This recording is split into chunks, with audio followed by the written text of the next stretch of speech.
I recently got a Switch 2 and of course I was excited to play Donkey Kong, but I will be honest, I'm usually skeptical of games with overwhelmingly positive reviews. However, I wasn't disappointed because Donkey Kong Bananza ended up being the perfect game at the perfect time, for me at least. When things were kinda hectic in my life, this game became a stress reliever in the best possible way.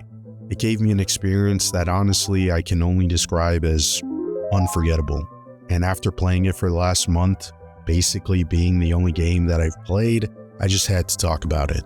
Because this game reminded me of why I even like video games in the first place. And believe it or not, I kind of forgot why I play video games. The moment Donkey Kong Bananza even starts, it immediately felt like a classic Nintendo game, like Mario 64 or Ocarina of Time. And I think the reason is because those games felt like true evolutions to video games. They gave you new tools to tackle old problems, and Bananza does exactly that same thing. Donkey Kong's ability to punch through terrain completely changes how I approach this game. And it's rare for a game to actually make you feel like you've been given a new way to solve problems, because most platformers share similar mechanics and don't really add a new revolutionary mechanic for movement like the way Donkey Kong did. But with Bananza, this feels like learning a new skill, like pushing yourself into something that almost feels impossible for most games. And for me, that's where my enjoyment of this game comes from. I never got bored of the destruction because it was the way to express movement and to explore. And honestly, that's exactly what I would want from a modern platformer, and I'm sure most people probably do as well. The biggest thing is that this game brings back that childlike wonder that I always like in video games. You can pick up almost anything and throw it, punch through walls, blow up things. It's kind of feels like playing with Play-Doh or drawing on a wall. It's messy, it's chaotic, and it's kind of rebellious. And what makes it even better is that this game lets you do it with zero punishment. You destroy the entire terrain and can't find a certain banana? Don't worry, you can easily just reset the entire layer. And just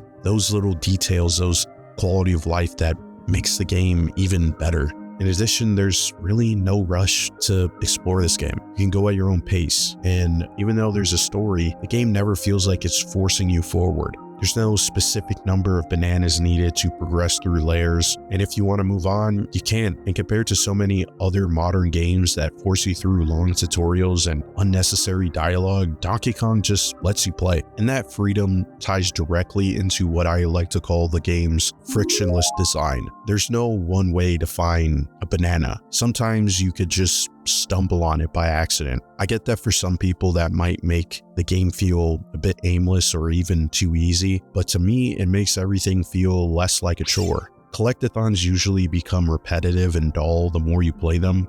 A perfect example of that is Donkey Kong 64. But Bananza is constantly trying to surprise you. It rewards experimentation and going off the path, doing something you weren't supposed to do, and in a lot of cases might actually be the right move. The game always rewards you for being curious, and I also love that it never pressures you into collecting everything. There's no FOMO, no feeling like you're missing out if you don't 100% it, and instead, the reward system feeds back into the gameplay.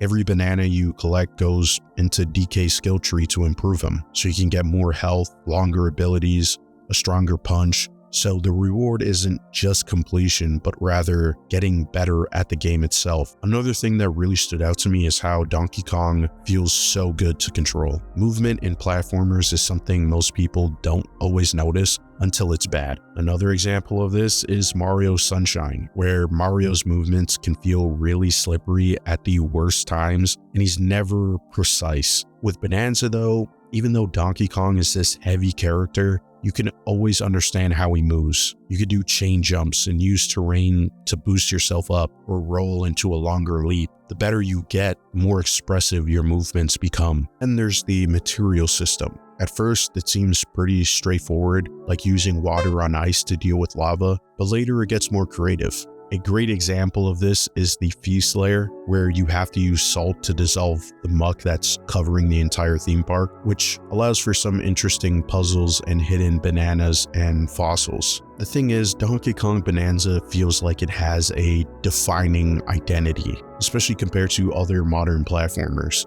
at least in the AAA space. Its core mechanic is more than just a gimmick. It shapes the entire gameplay experience. It understands Donkey Kong as a character, his strength and physicality, and it builds an entire game around that. So much of this game was a breath of fresh air and a reminder of why I play video games in the first place. I want to be challenged in creative ways. I want to be surprised by games, but I feel like so many AAA games are afraid of that. They want to give you the same structured experience instead of giving you new tools and letting you figure them out on your own. A lot of games kind of feel like a restrictive school project where there's a right way of doing something. But when you're a kid, you just want to play, and you want to play your own way. You're not thinking in this rigid, structured way. You're experimenting, you're making a mess, you're breaking things. Sometimes that chaos leads to something a lot more satisfying. That being said, I understand that the game isn't perfect. I do wish that the boss fights were more challenging or at least a bit subversive, and I was honestly surprised there wasn't a fish bonanza form for water levels. I can understand how the destruction mechanic might feel repetitive for some people, but for me, this game was truly special. And it's not just because it respects Donkey Kong and his legacy, which is highly underrated, but because it gave me that feeling that I desperately needed, and reminded me the importance of play, to let go of things and just to relax and to not really care what happens. It was a relief, I guess you could say.